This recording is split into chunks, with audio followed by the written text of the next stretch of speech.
सुप्रभात। मैं हूं जगेंद्र राणा। आज की हमारी आध्यात्मिक चर्चा का विषय है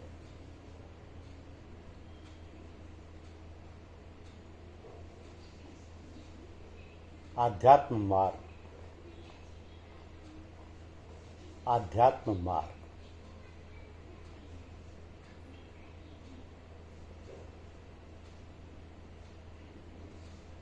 सूफी शिक्षा पद्धति में शिष्य धीरे धीरे अपने अहम अस्तित्व को मिटाने की ओर बढ़ता रहता है। वो अपने को गुरु में लय करने व अंत में ईश्वर में लय करने में सफल हो जाता है।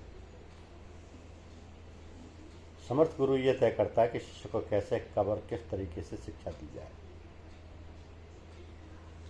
शिष्य की क्षमताओं को ध्यान में रखकर गुरु यह निश्चित करता है कि उसे पद्धति के कठोर नियमों के आधार पर आध्यात्मिक शिक्षा दी जाए या प्रेम मार्ग से, जो कि आसान तो है परंतु प्रारंभ में दुख और गमों से भरा हुआ है,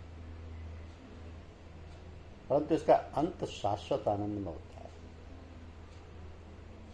तो शिक्षा की प्रक्रिया शुरू होने से पहले शिष्य को अपने पूर्व अर्जित सारे विश्वासों को छोड़ना पड़ेगा। आत्म साक्षात्कार होने पर शिष्य का आचरण व व्यवहार कैसा हो जाता है, वह क्या देखता है, क्या सोचता है, इस मार्ग की यात्रा उसी दिन प्रारंभ हो जाती है जिस दिन गुरु शिष्य को अपना लेता है। उसी क्षण से आंतरिक परिवर्तन की प्रक्रिया प्रारंभ हो जाती है। समर्थ गुरु की नजदीकी व सोबत शिष्य को एक एक कर सांसारिक प्रलोभनों को त्यागने में सहायक सिद्ध होती है।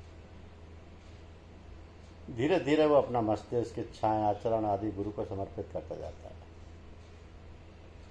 और इस प्रकार अंत में अपने व्यक्तित्व को गुरु के व्यक्तित्व में लय करने को तैयार हो जाता है, जिसे सूफियों ने फनाफिल से कहा है।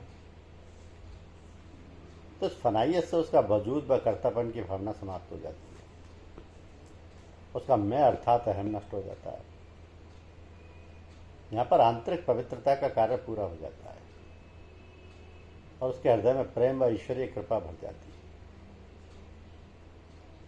कर्तापन का भाव समाप्त होते हुए कर्मों के बंधन से मुक्त हो जाता है। उसके किए गए कार्य अब उसके सामने अपने नहीं होते हैं, क्योंकि अब वो पूरी तरह से गुरुमुख होकर उन्हीं की इच्छा पर चलता है।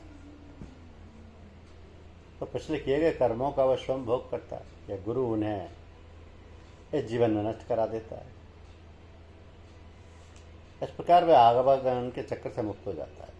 अब शिष्य को हर जड़ व चेतन पदार्थों में उस परम चैतन्य सत्ता की उपस्थिति का आभास होता है। उसके अंदर ईश्वरीय गुण आ जाते हैं।